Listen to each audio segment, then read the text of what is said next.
warahmatullahi wabarakatuh. Ya, mohon untuk on cam semua ya.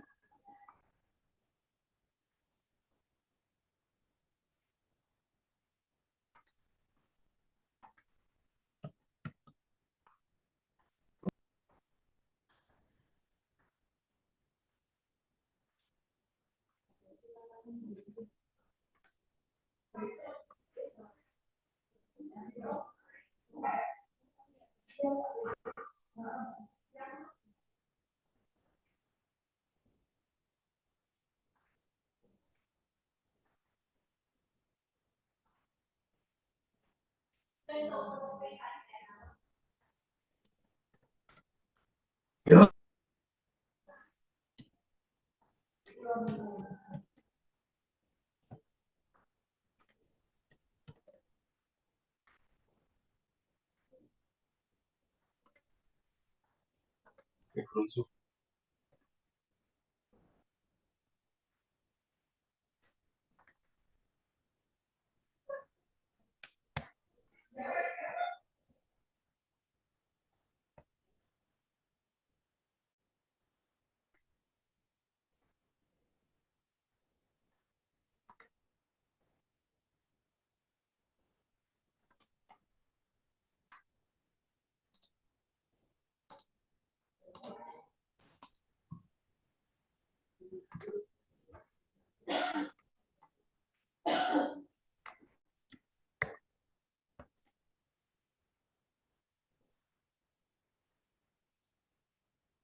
PPT-nya sudah terlihat. Sudah, Ibu. Ini pertemuan pertama ya kita ya. Iya, Bu. Ya, baik. Saya lanjutkan materi yang kemarin di sebelum UTS sudah diajarkan oleh Bu Nadia ya. Nanti untuk saya ada berapa 5 kali pertemuan ya. Nanti setelah itu dilanjutkan oleh Bu Nadia, ya. Jadi di setelah UTS ini kita nanti kalau kemarin kita sudah belajar tentang liquidnya gitu ya. Kalau yang setelah UTS kita belajar tentang semi solidnya ya. Jadi berikut adalah beberapa sub pokok bahasan yang akan kita pelajari nantinya ya di sediaan semi solida ya. Jadi terkait dengan sejarahnya, kemudian sifat umumnya, tujuan pemberiannya, kemudian dasar pemilihan basisnya ya, kemudian ada macam-macam sediaan semsol ya, dan terakhir nanti kita akan belajar uh, proses pembuatan sediaan semi solid berikut dengan kemasannya ya. Terakhir nanti kita juga akan pelajari tentang persyaratan dan pengujian sediaan ya berdasarkan uh, farmakope gitu ya, standarnya seperti apa dan pengujiannya bagaimana gitu. Nah, salep sendiri ya atau istilah lainnya adalah unguentum gitu ya. Jadi salep sendiri itu dia merupakan sediaan semi solid yang digunakan untuk biasanya untuk pemakaian topikal ya. Nah, eh, contoh apa namanya jenisnya ya terdiri dari ada salep, ada pasta, ada krim, ada gel. Nah, jadi ada salep ini biasanya nama latinnya bisa disebut unguentum, kemudian kalau pasta ya paste, krim ini nanti ada cremors, kemudian ada gel atau jelly atau gels dan busa kaku. Ya, jadi konsep apa dulunya ya salep ini merupakan sediaan setengah padat di mana dia mengandung bahan obat yang terdispersi homogen dalam suatu vehikulum lemak. Nah, apa sih vehikulum lemak itu? Gitu ya. Vehikulum lemak ini merupakan basisnya. Jadi misalnya gini, dalam satu formula itu kan pasti ada bahan aktif dan bahan tambahan. Nah, vehikulum lemak ini dia merupakan bahan tambahan di mana nanti yang tujuannya dengan penambahannya si vehikulum ini harapannya nanti obat tersebut itu dapat dibantu cara mengabsorpsinya, dibantu berpenetrasinya, dibantu dalam pembuatan sediaannya gitu ya. Karena mungkin teman-teman sama halnya untuk sediaan yang lain juga, meskipun itu sediaan kapsul, tablet, dan sebagainya, tetap kita membutuhkan yang namanya bahan tambahan. Yang tujuannya apa? Untuk bisa diformulasi. Ya, untuk bisa diformulasi karena butuh mungkin bahan pengisi dan sebagainya gitu ya. Nah, konsep baru sekarang gitu ya, salep ini merupakan sediaan semi solid untuk pemakaian pada kulit dengan atau tanpa gosokan ya. Jadi bisa digosokkan atau mungkin dioleskan gitu ya. Kemudian apa namanya yang memang ditujukan untuk pemakaian secara topikal. Jadi pada luar tubuh gitu ya. Nah, untuk kita bahas dulu yang pertama yaitu tentang salep. Ya, salep ini dia merupakan sediaan yang berlemak. Mungkin teman-teman yang paling gampang kalau mau melihat contohnya adalah sediaan vaselin. Nah, vaselin itu kan kalau teman-teman pegang atau teman-teman sentuh, dioles gitu, nanti dia merupakan massa yang berlemak. Massa yang berlemak dan ketika dioleskan gitu nanti akan menimbulkan rasa yang lengket. Nah, itu merupakan sediaan salep ya. Tetapi sebenarnya dia juga tidak mengandung lemak ya karena dia apa namanya contohnya unguentum polyethylene glycol ataupun unguentum glycerin ya. Kemudian nah ini adalah batasan atau definisi dari sediaan semisolid berdasarkan farmakope ya. Jadi salep atau unguentum sendiri kalau dari farmakope adalah sediaan setengah padat ya, di mana memang ini ditujukan untuk pemakaian kepada kulit atau selaput lendir ya. Jadi apa biasanya memang hanya untuk pemakaian luar saja gitu ya. Makanya kenapa untuk sediaan-sediaan ini selalu menggunakan etiket berwarna biru ya, berwarna biru karena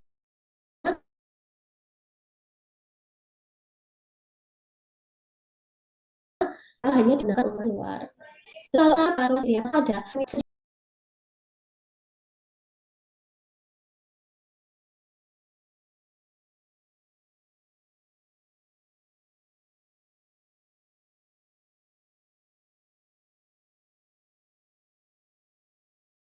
kemudian yang krim.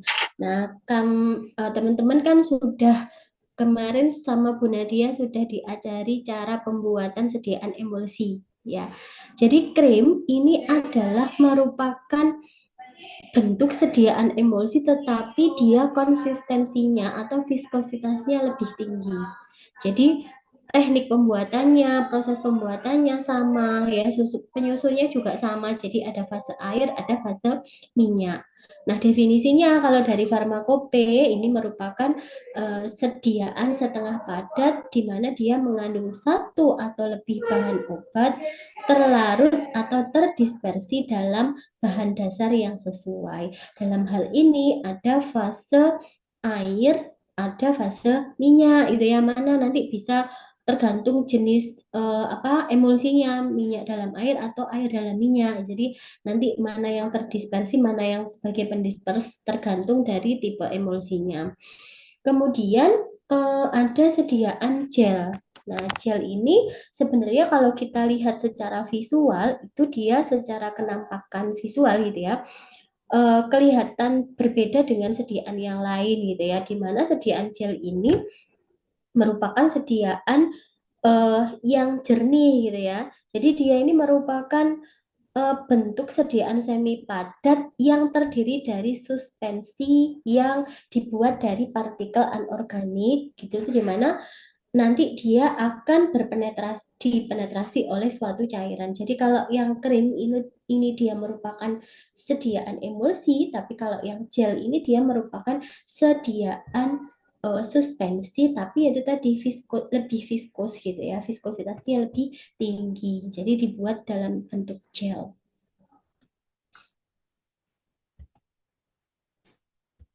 Nah, ini adalah beberapa definisi dari tokoh ya, dari Allen, bahwa salep ini merupakan preparat semsol yang ditujukan secara eksternal gitu pada kulit untuk membran mukosa. Ya, jadi salep sendiri itu dia bisa melunak atau meleleh pada suhu tubuh. Jadi memang tujuannya adalah supaya si salep itu bisa nanti memenuhi daya sebarnya.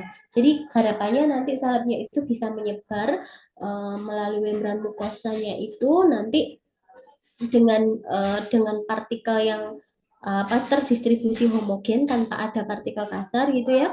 Setelah dioleskan dia bisa menyebar dan memberikan aksi gitu, memberikan efek terapi. Nah, kalau yang krim ini dia obatnya ini dia merupakan suatu padatan lunak atau cairan kental yang buram. Maksudnya buram di sini kalau teman-teman lihat dari warnanya, krim itu biasanya berwarna putih seperti susu, sama halnya seperti pada pembuatan emulsi gitu ya. Dimana memang bahan obat yang ada di dalam krim itu nanti akan terdistribusi ke dalam basis yang larut dalam air. Nah, contohnya ada vanishing cream atau full cream gitu ya, atau bentuk-bentuk krim dengan tipe emulsi air dalam minyak atau minyak dalam air. Nah, kalau yang pasta ini ya, di sini yang membedakan bahwa memang pasta ini dia sekurang-kurangnya merupakan ini 20% bahan padat. Ya, makanya dia secara konsistensi dia lebih padat daripada sediaan gel maupun sediaan yang lain.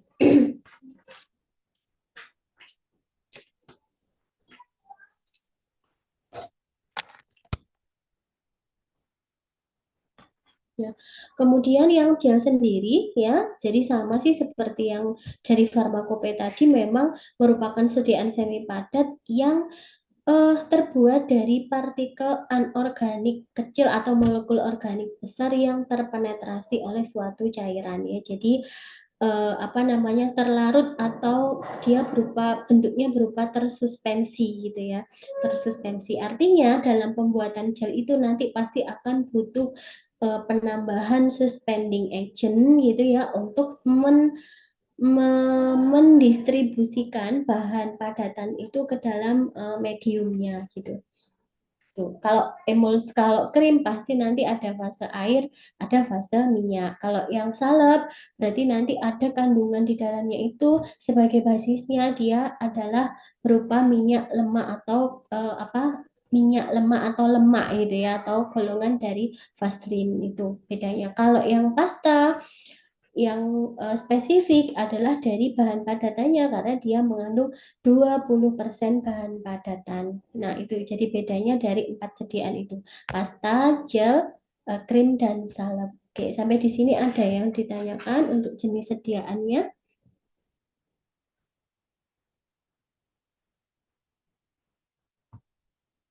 Ada yang ditanyakan?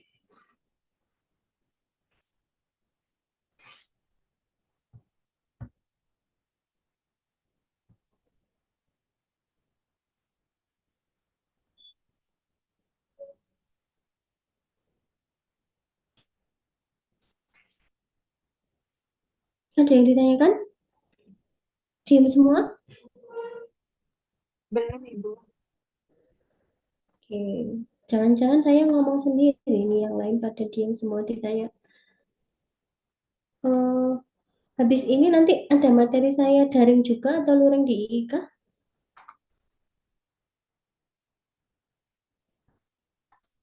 Luring saja, Bu. Luring di IIK.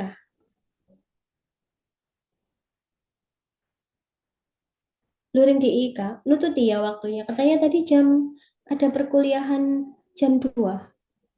Bener? Ada Bu daring, Kenapa? ada daring kimia organik. Oh gitu.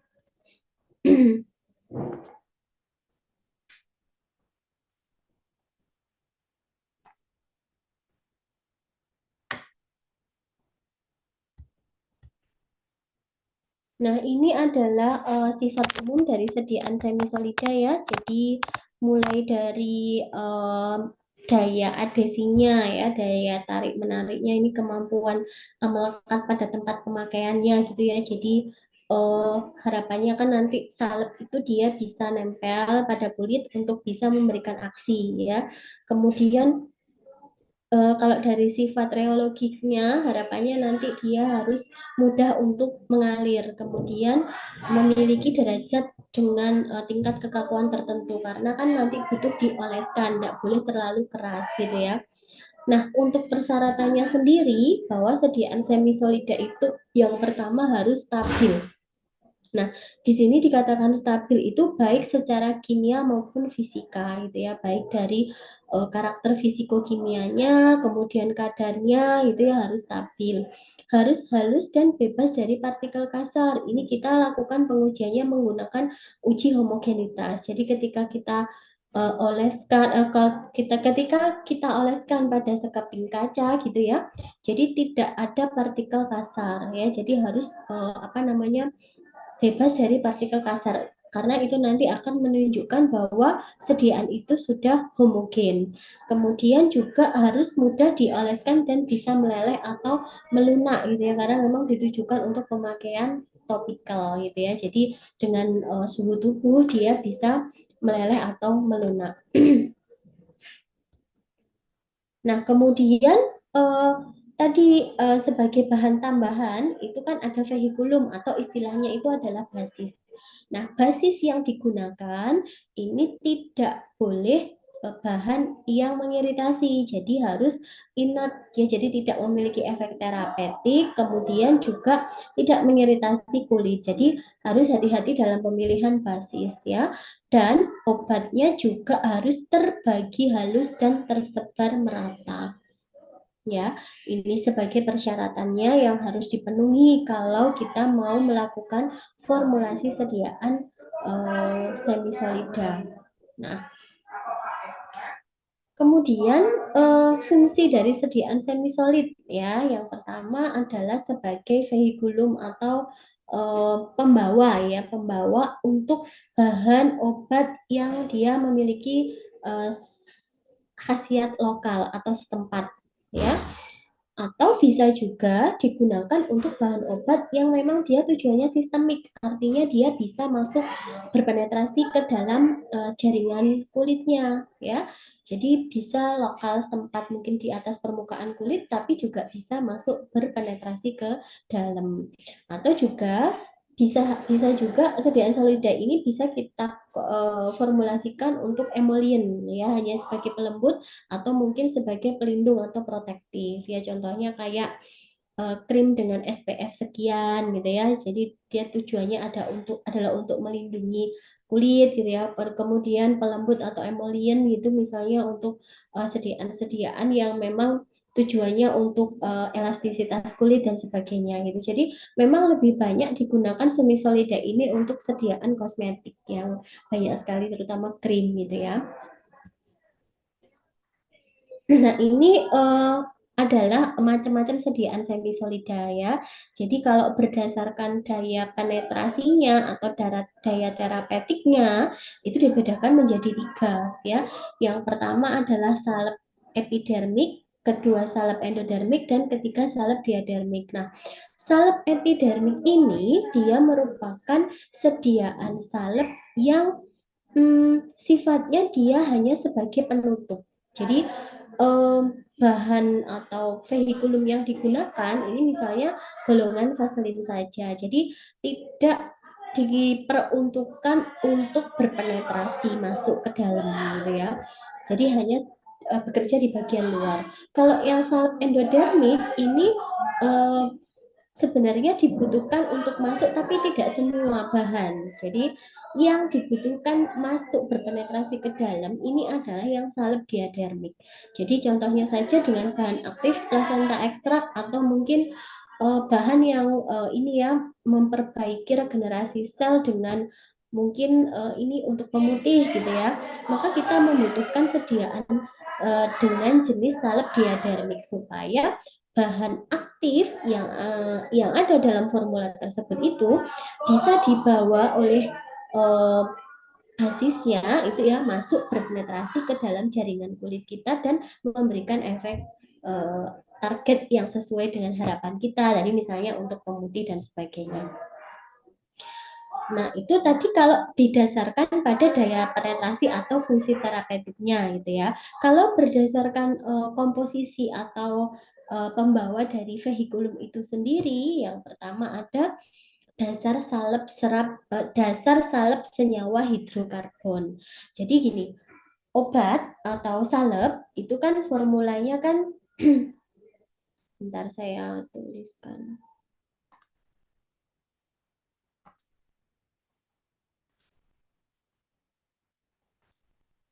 Jadi kan ini ya, kalau dalam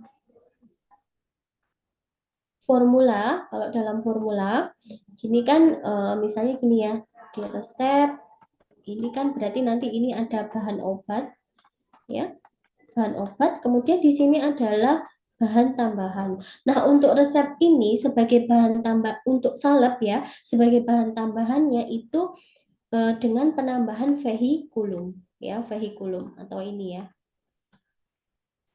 Dengan penambahan vehikulum ini. Tujuannya untuk apa? Tujuannya seperti tadi yang saya katakan bahwa tujuannya adalah membawa si bahan obat itu supaya bisa memberikan efek terapi. Jadi misalnya nih, oh saya mau bikin salep epidermik, berarti saya menggunakan bahan tambahan yang mendukung si epidermik ini supaya dia hanya bisa menutup luka di luar saja. Berarti saya tidak butuh nih bahan dasar yang obatnya itu harus terserap ya. Jadi kita bisa menggunakan senyawa dasar salep senyawa hidrokarbon. Ini contohnya kayak vaselin kuning, vaselin putih kayak gitu.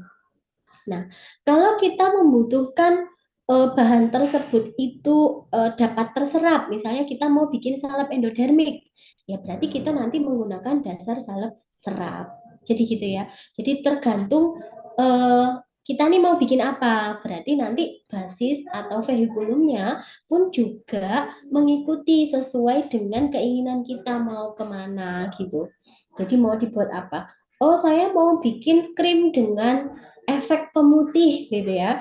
Berarti kalau mau bikin krim, saya berarti harus memilih dasar salep yang eh, apa bisa larut dalam air atau mungkin yang bisa tercuci dengan air gitu ya. Karena nanti saya mau bikin krim dengan tipe minyak dalam air misalnya gitu. Kemudian eh, saya butuh bahan obat saya itu masuk berpenetrasi karena ini untuk luka bakar derajat ketiga misalnya. Jadi mungkin kan untuk bisa masuk ke dalam jaringan kulitnya gitu ya. Berarti kan artinya kita bikin diadermik nih, salep diadermik yang memang membutuhkan untuk berpenetrasi. Maka kita nanti harus menambahkan bahan pembawa atau vehikulum yang bisa mendukung itu, misalnya dengan dasar salep yang dapat dicuci dengan air, gitu ya, gitu. Jadi disesuaikan. Nah, kita bahas satu-satu untuk kategori ini tadi ya, yang epidermik yang seperti apa, endodermik yang bagaimana, kemudian yang berdasarkan pembawa dan vehikulumnya kita bahas satu-satu. Nah, ini yang salep epidermik tadi saya memberikan contoh kayak vaselin gitu ya. Teman-teman kalau melihat vaselin gitu itu sebenarnya adalah eh, contoh yang mungkin paling gampang kalau itu contohnya adalah sediaan salep gitu ya. Vaselin warnanya kuning ya, kalau misalnya dioleskan dia lengket ya. Jadi dia tidak memiliki atau sedikit daya tembus. Kemudian eh, Fungsinya dia ini adalah sebagai ini ya, protektan, antiseptik, astringen. Jadi kalau dilihat dari sini memang hanya bekerjanya di bagian luar, tidak dibutuhkan masuk berpenetrasi gitu ya. Jadi kalau misalnya teman-teman mau bikin sediaan dengan memang fungsinya hanya untuk penutup di luar, maka boleh kita tambahkan apa namanya sediaan bahan dasar atau basis salep gitu ya yang mendukung untuk sediaan ini gitu ya. Jadi ini dasar salep yang digunakan adalah dasar salep hidrokarbon ya. Jadi kalau mau bikin yang salep epidermik berarti dasar salep yang digunakan adalah salep hidrokarbon. Contohnya apa? Vaselin putih, vaselin kuning tadi. Nah ini ada vaselin, parafin, lilin, dan kombinasinya. Ini contohnya. Yang kedua, salep endodermik ya. Jadi dia memiliki daya tembus ke lapisan kulit lebih dalam. Jadi contohnya di sini untuk stimulan, emolien atau apa namanya untuk lokal juga bisa ya atau lokal iritan ya. Kemudian nah ini contohnya ya ada minyak tumbuh-tumbuhan ataupun lemak bulu domba.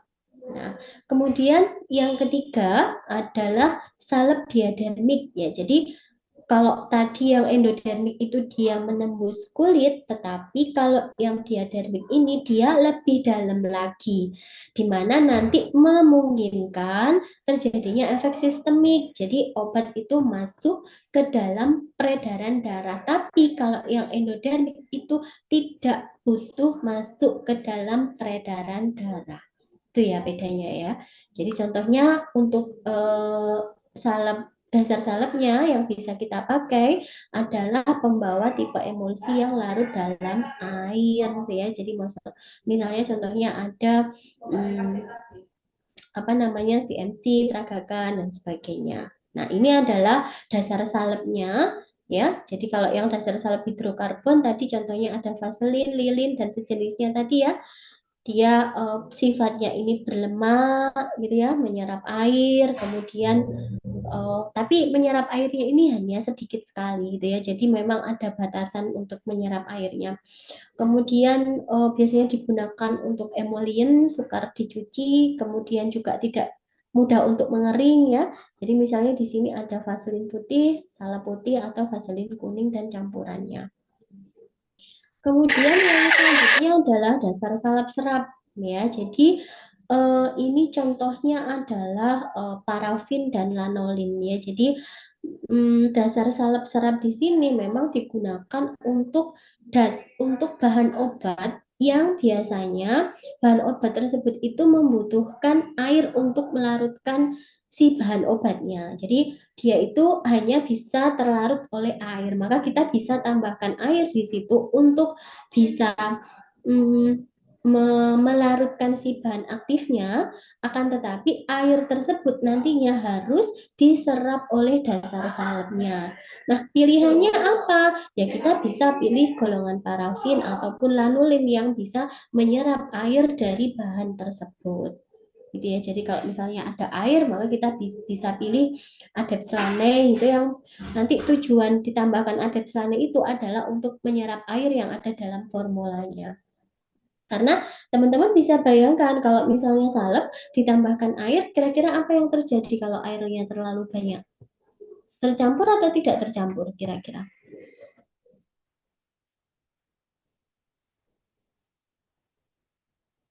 Tercampur itu. Tercampur? Kalau airnya banyak? Tidak.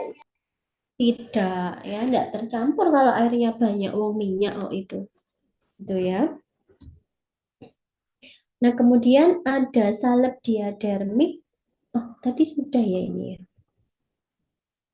Nah, kemudian ada salep larut dalam air ya. Salep larut dalam air ini dia memang ini ya, keuntungannya adalah dapat dicuci dengan air. Biasanya di dasar salep larut dalam air ini biasa digunakan atau kita pilih untuk pembuatan sediaan gel. Ya, jadi dia mudah tercuci oleh air. Ini contohnya kayak polyethylene glycol atau campurannya ya. Jadi memang dasar salep di sini dia dasar salepnya tidak berlemak. Ya kalau misalnya teman-teman lihat secara visual untuk sediaan gel kan dia warnanya bentuknya jernih gitu ya. Meskipun dia berwarna-warni tetapi bentuknya secara secara organoleptis kalau dilihat dia jernih ya, tanpa ada partikel, tanpa ada gelembung, tanpa ada endapan, dia jernih gitu.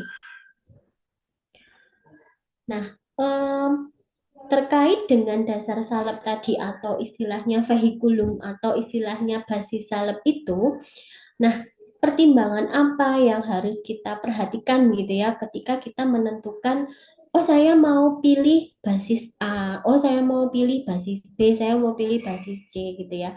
Jadi yang pertama kita harus lihat dulu sifat bahan obat yang akan ditambahkan. Ya, jadi baik secara fisikokimianya kita harus perhatikan nih. Jadi bahan A kita cek pemeriannya di farmakope, kelarutannya dalam apa, dia sifat bahannya seperti apa, eh, apa namanya titik leburnya bagaimana. Nah, itu kita lihat.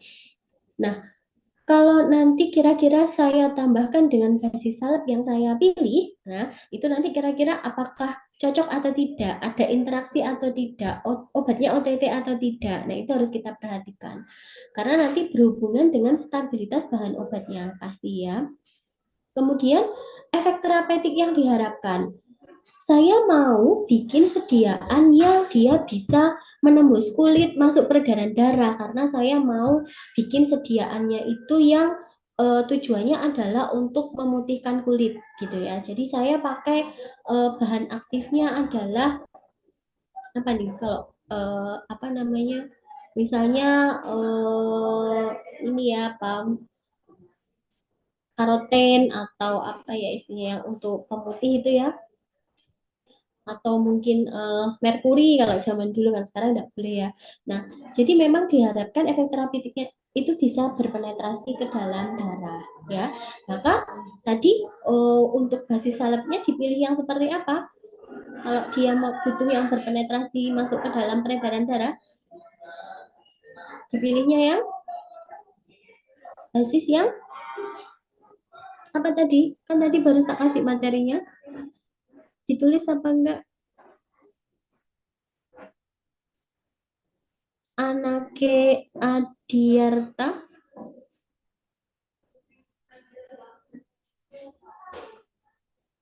Enggak ada orangnya? Ada Ibu. Ya, apa Mbak? Kenapa nggak on cam?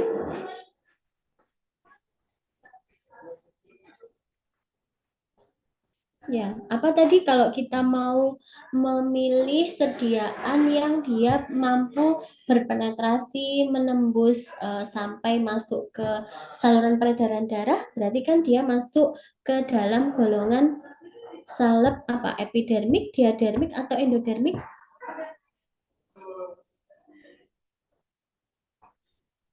Ada yang mau bantu? Epidermik. Epidermik. Epidermik dengan dasar salep yang digunakan apa? Contohnya.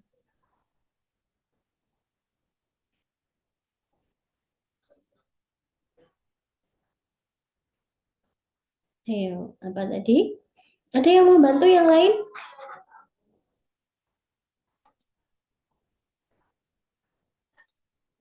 Siapa yang tahu? Salep diadermik, Bu. Hmm? Salep diadermik. Diadermik? Ya, salep diadermik ya, benar ya. Jadi mampu menembus kulit yang masuk ke dalam. Pembawanya adalah jenis sediaan tipe emulsi yang larut dalam air. Apa nih contohnya?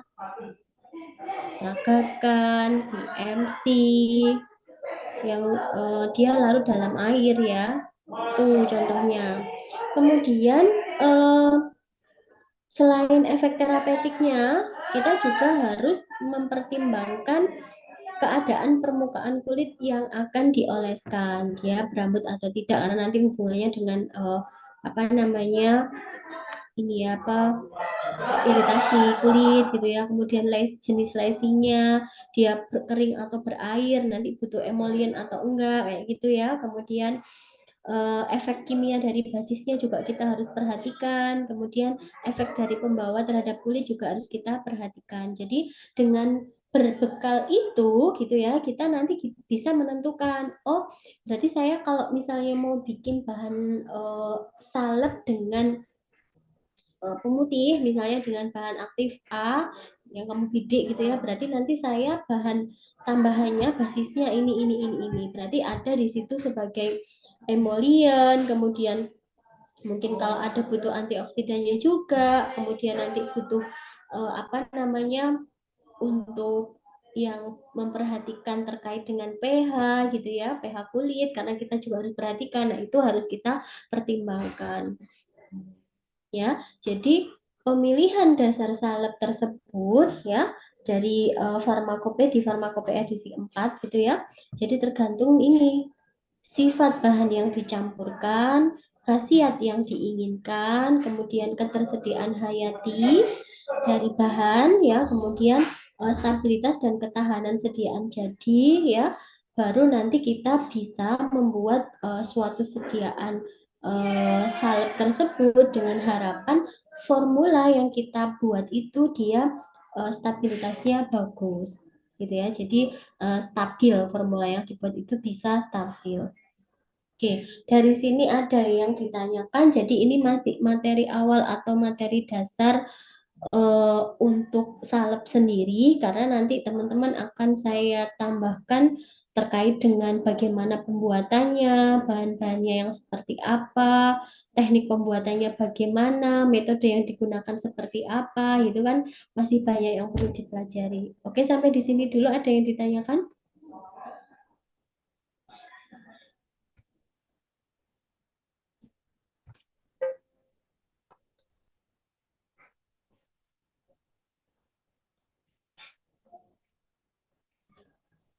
Nggak ada yang ditanyakan?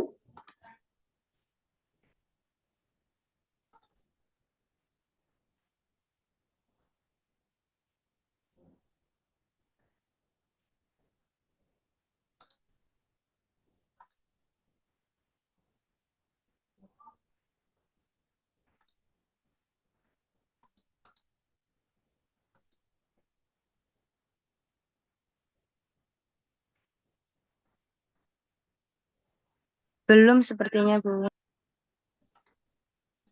Oke. Ini masih bisa saya lanjutkan lagi ya materinya ya. Eh, yang ada kuliah jam 2 ada berapa mahasiswa ya? Semua kah? Semua kelas A, Bu. Oh, semua kelas A. Oke.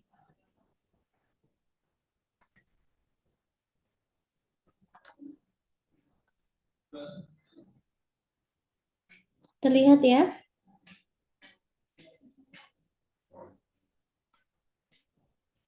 Sudah.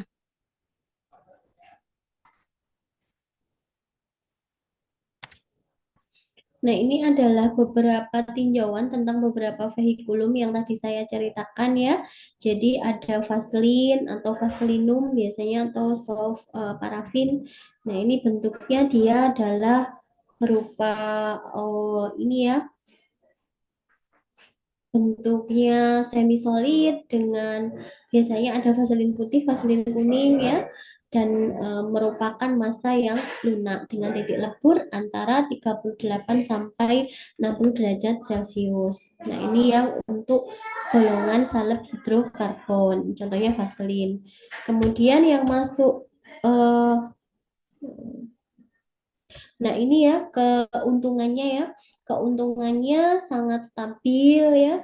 Kemudian tidak menimbulkan OTT, itu OTT ini adalah obat tidak tercampurkan. Kemudian konsistensinya memang sesuai untuk salep ya, tidak mudah berbau, tidak berbau, mudah merata pada kulit dan merupakan pelindung yang baik karena memang dia tadi masuk dalam golongan salep apa? Diadermis atau endodermis?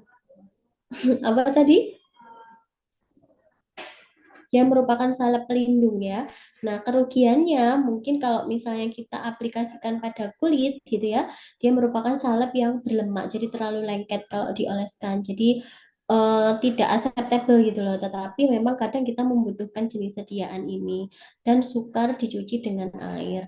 Kemudian yang masuk di kategori ini ada parafin cair atau parafin liquid ya. Parafin liquid atau parafin cair ini dia merupakan jenis bahan yang memiliki viskositas yang tinggi. Biasanya digunakan untuk cold cream ataupun vanishing cream gitu ya.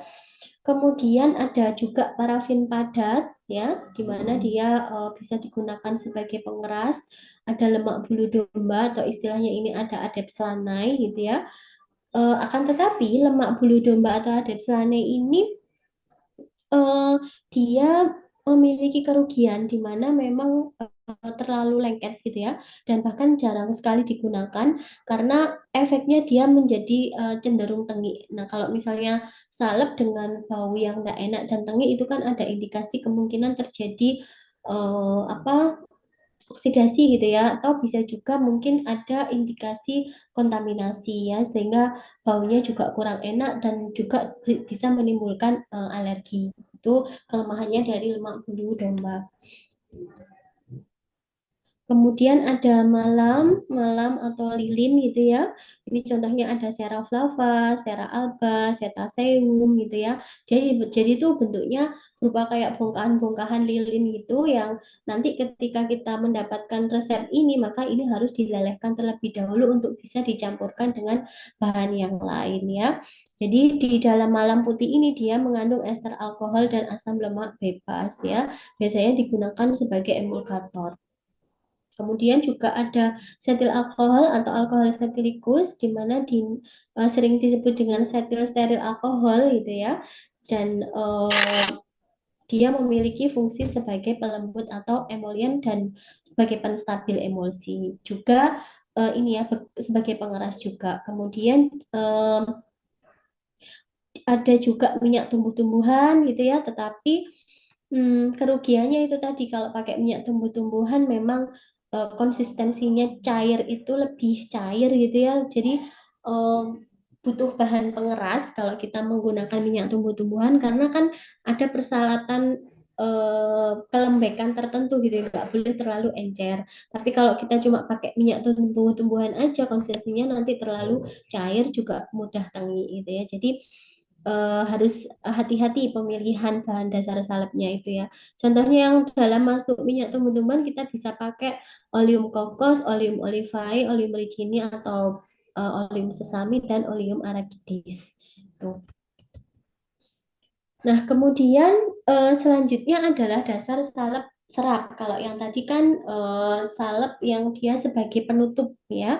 Jadi kalau yang salep serap di sini dibutuhkan untuk salep tersebut bisa menyerap air yang ada di dalam formulanya ya. Jadi contoh yang bisa digunakan ada unguentum simplex karena dia di sini juga mengandung air.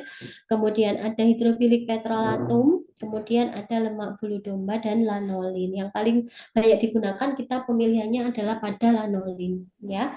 Jadi di sini apa sih ini Bu dasar salep ada unguentum lineas, kemudian ada unguentum simplex ya, atau ada hidrofilik petrolatum. Nah, kalau misalnya teman-teman ingin tahu komposisi dari masing-masing, silahkan dilihat di unguentum simplex ini lihatan di farmakope atau pH5 ada. Hidrofilik petrolatum ini di USP ada. Kemudian di unguentum Setilikum di CMN ada itu ya coba nanti dicari isinya ini apa ya dari beberapa formula standar yang ada di dalam slide ini. Kemudian selanjutnya adalah dasar salep yang tadi mudah dicuci atau tercuci dengan air gitu ya. Memang biasanya digunakan untuk sediaan emulsi minyak dalam air. Ya, jadi keuntungannya pasti mudah tercuci ya karena kan memang dia dasar salep yang mudah tercuci. Kemudian pemakaiannya juga lebih acceptable kepada pasien gitu ya karena tidak menimbulkan lengket dan memberikan efek dingin, yang pasti harapannya adalah memberikan efek obat yang lebih cepat. Nah, ini yang harapan kita dengan memberikan basis ini, harapannya ini. Tetapi dia juga ada kerugian karena dia lebih mudah terabsorpsi juga karena dia efek obatnya cepat gitu ya, tetapi mudah juga untuk mengering dan menjadi keras dan mudah juga untuk terkontaminasi oleh mikroba. Sehingga kalau misalnya kita menggunakan dasar salep tercuci dengan air ini, karena memang di sini ada tambahan airnya, maka kita perlu menambahkan bahan pengawet yang tujuannya adalah untuk membunuh mikroba yang mungkin mengontaminasi bahan gitu ya. Jadi butuh bahan pengawet. Contohnya di sini ada krim emulgit, kemudian ada ini ya hydrophilic ointment, ini dari USP ya.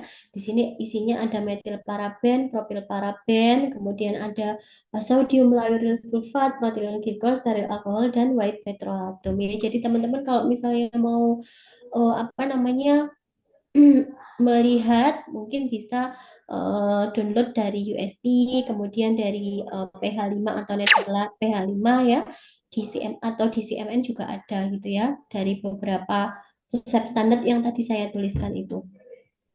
Nah, kemudian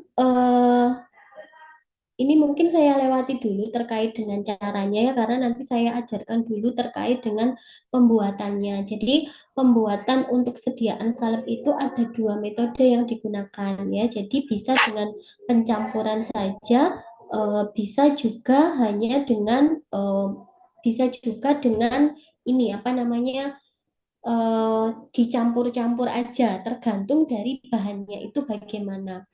Ya, jadi pertama dengan dilelehkan apabila bahannya itu mengandung bahan yang dia butuh pemanasan untuk melelehkan terlebih dahulu. Tetapi kalau ternyata bahannya itu cuma butuh dicampur-campurkan atau mungkin sudah terlarut dengan minyaknya, ya kita tinggal campur-campurkan saja.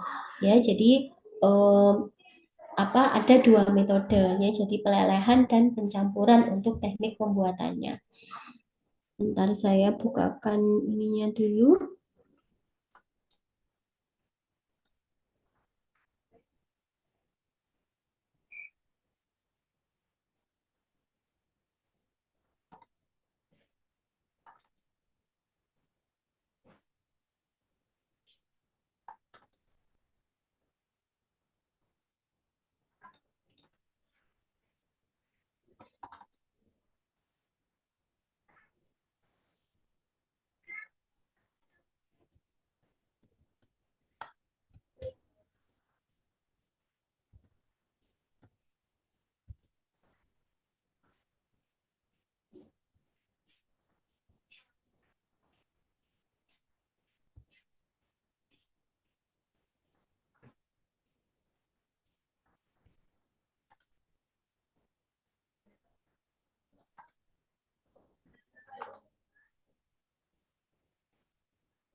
Nah, ini adalah cara pembuatan salep dari buku Van Wyn ya, kalau teman-teman mau lihat di perpustakaan ada.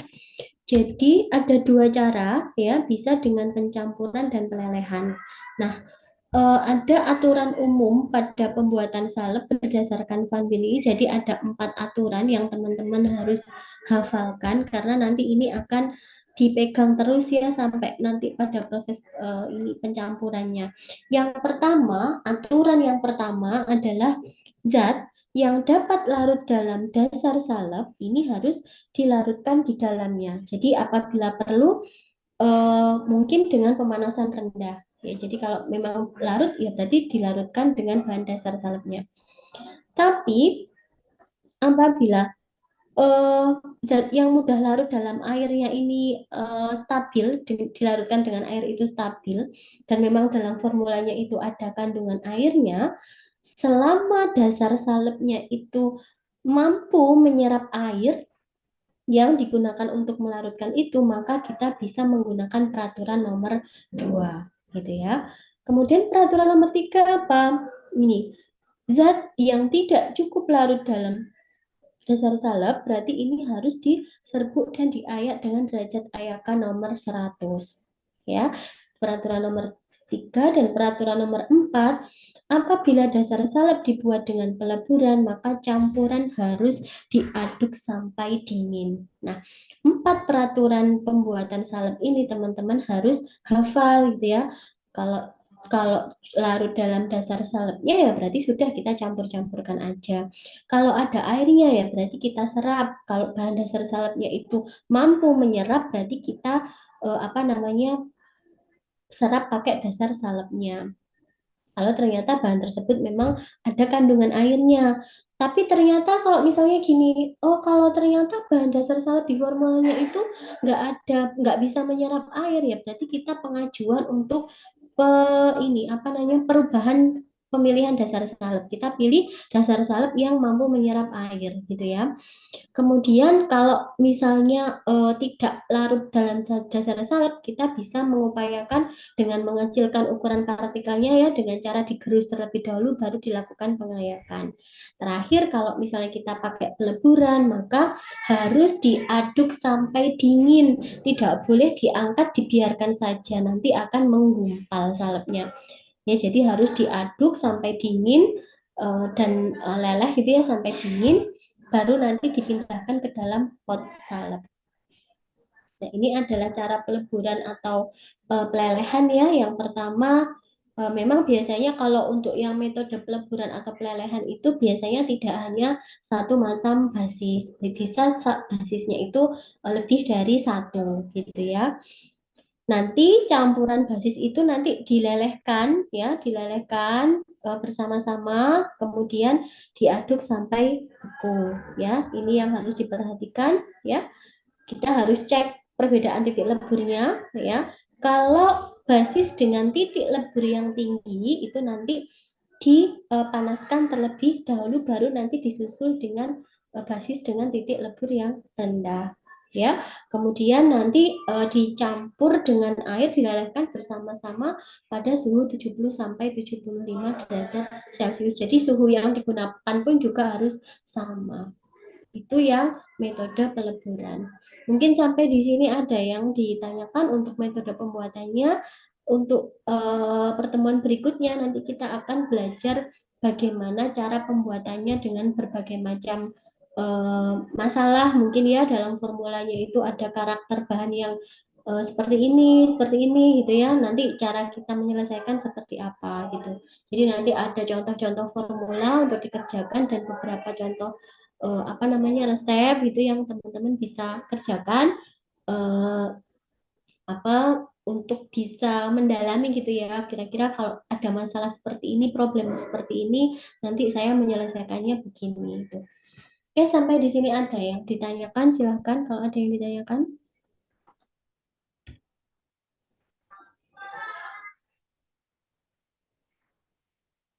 Nggak ada?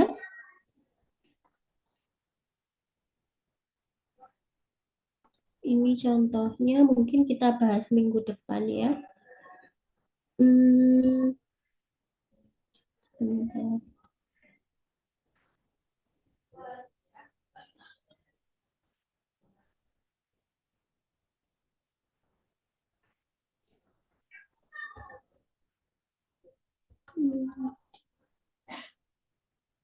Nah, mungkin saya kasih contoh yang pembuatan vanishing cream dulu ya. Jadi, misalnya ini adalah formula resep vanishing cream. Jadi, vanishing cream itu dia sebagai bahannya di sini ada asam stearat, ada malam putih, ada vaselin putih, ada TEA ya.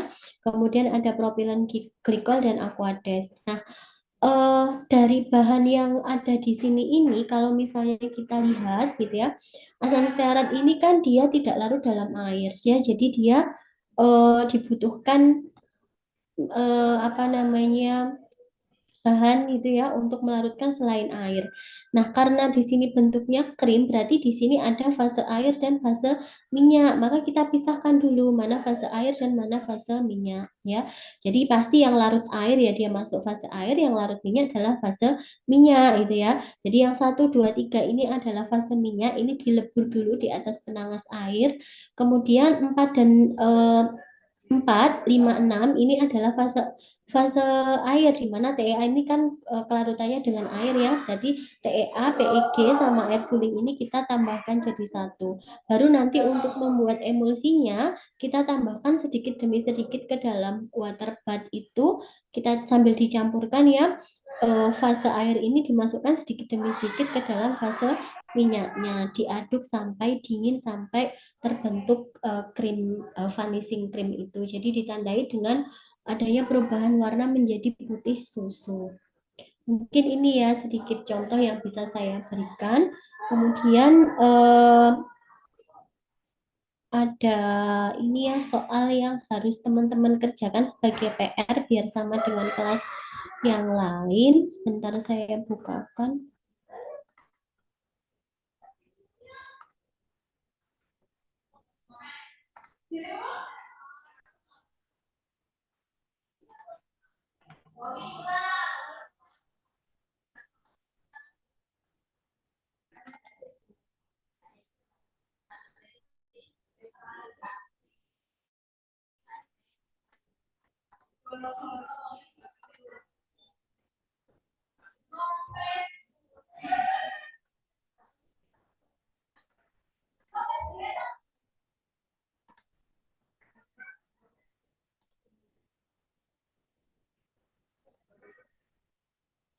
Terlihat? Silakan ditulis dulu. Jadi ini resepnya adalah unguentum zinc oxide. Nanti teman-teman lihat di FMS resep standarnya isinya apa. Kemudian ditambahkan dengan sulfur praecipitatum 2 gram. Dibuat dalam salep ya. Nanti cari resep standarnya. Kemudian aturan tahapan mengerjakannya. Ini ya, yang pertama cari monografi dulu dari masing-masing bahan ya, kemudian nanti identifikasi permasalahannya, kemudian nanti penyelesaiannya bagaimana, kemudian kalau ada dosis nanti hitung dosisnya apa gitu ya, kemudian penimbangannya bagaimana, tahapan peracikan dan prosedur kerjanya bagaimana, dan diberikan etiket dan label. Ya, silakan ditulis dulu untuk resep yang harus dikerjakan, kita bahas di pertemuan minggu depan. Sudah?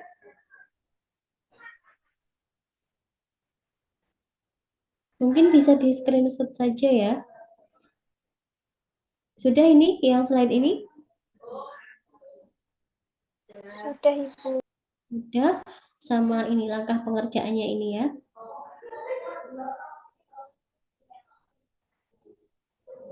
Sudah, Ibu. Oke, kalau ada pertanyaan untuk tugasnya? Mohon maaf saya terlambat 4 menit ya, minta tolong nanti diinfokan ke dosen yang bersangkutan. Tidak ada pertanyaan? Tidak ada, Bu. Tidak ada. Oke, nanti untuk soal dikerjakan di lembar tugas lembar kerja masing-masing. Di pertemuan minggu depan kita ketemu secara luring ya, nanti akan saya tunjuk mahasiswa untuk mengerjakan di depan seperti biasanya. Nanti kita kita ini ya diskusikan resepnya itu, permasalahannya di mana, penyelesaiannya seperti apa gitu ya. Kemudian nanti kita juga akan bahas beberapa contoh resep-resep gitu. Oke, kalau tidak ada yang ditanyakan, saya cukupkan sekian. Ada kurang lebihnya saya mohon maaf. Saya akhiri. Wassalamualaikum warahmatullahi wabarakatuh. Waalaikumsalam warahmatullahi